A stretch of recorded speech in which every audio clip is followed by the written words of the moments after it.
Para entrar en contexto debemos saber qué es el dióxido de carbono. Es un gas inodoro e incoloro que se desprende en la respiración, en las combustiones y en algunas fermentaciones. La denominación antigua del dióxido de carbono es el anhídrido carbónico. ¿Qué es el dióxido de carbono en las plantas? El dióxido de carbono es un gas incoloro vital para el crecimiento de las plantas, pues es el componente orgánico principal que utilizan para construir sus tejidos. Además tiene un papel indispensable en el proceso de la fotosíntesis y por lo general se encuentra en el aire en unos niveles de 300 a 400 partes. El CO2 en el invernadero. El CO2 es esencial para que se produzca la fotosíntesis en las plantas. Al aumentar la concentración de CO2 en el interior de un invernadero se incrementa la actividad fotosintética, lo que se traduce a un aumento de la precocidad, el rendimiento, la producción del orden del 15 al 25% y la calidad de la cosecha. Formas de administrar el CO2 en un invernadero. Se puede hacer de dos maneras. Una, mediante quemadores distribuidos dentro del invernadero, donde se queman combustibles bajos en contenido de azufre, gas natural o propano, cuyo propósito es calentar e inyectar CO2 como producto de la combustión.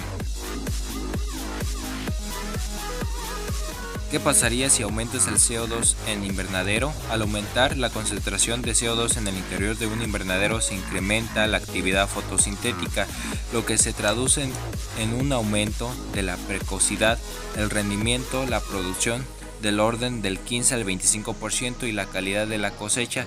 Esto se traduce en una pérdida de producción, en un retraso de la cosecha. ¿Qué pasa si falta CO2 en un invernadero? Las plantas toman CO2 del aire y agua de las raíces y luego utilizan energía luminosa para transformar esos componentes en azúcar, carbohidratos y el oxígeno. Si no existe un suministro de CO2 adecuado y disponible para las plantas, el ritmo de fotosíntesis se reduce. Ahora, ¿cómo se mide el CO2 en un invernadero? El sensor de EAR detecta mayor cantidad de moléculas de CO2. Las principales componentes de un detector de CO2 de EAR son las fuentes de luz, la cámara de medición, el filtro de interferencia y el detector de EAR. La radiación de EAR se traslada desde la fuente de luz a través del gas medido hasta el detector. Ahora, materiales que utilizaremos. Como número 1 serían 2 botellas de plástico, número 2 manguera de plástico, número 3 silicona, número 4 vinagre y carbonato, número 5 una válvula.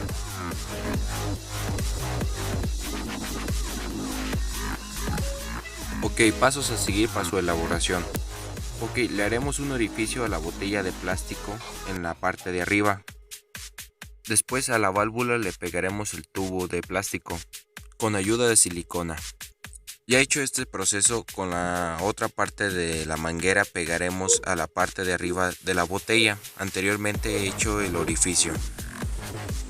Después haremos 2 orificios en las fichas de las botellas.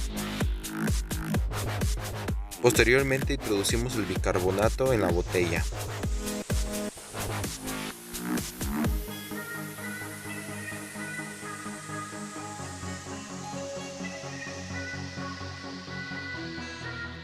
Luego en la otra botella realizaremos el mismo procedimiento, pero ahora con vinagre.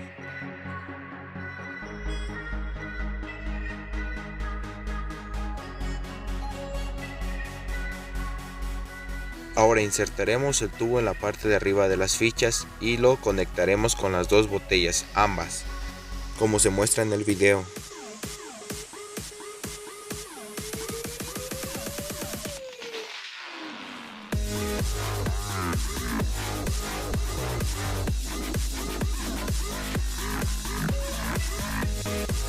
Ahora pegaremos con silicona la válvula con el trozo de tubo más grande.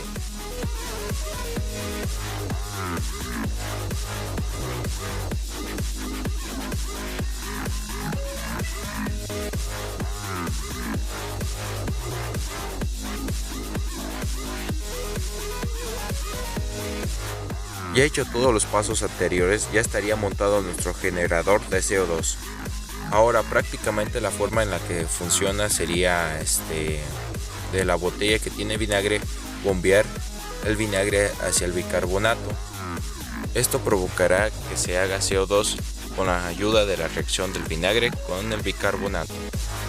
Y para saber la presión que hay adentro de las botellas por acumulación de CO2 nos podríamos ayudar con una válvula de medición, nada más que yo no la pude conseguir. Ahora, como último, en esta parte del video se muestra cómo se libera el CO2 en una botella con agua para que se note la liberación.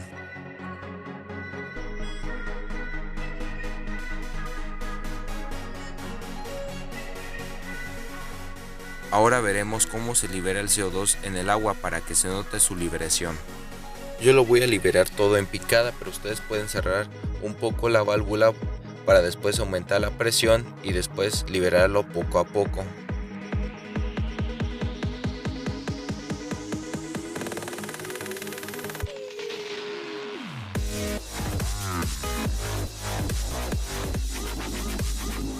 Nombre del alumno: Luis Felipe Huerta Marín. Nombre de la maestra: Aurora Alberto Valencia. Nombre de la materia: módulo. Nombre de la escuela: Cebeta número 113 de Charco de Pantoja.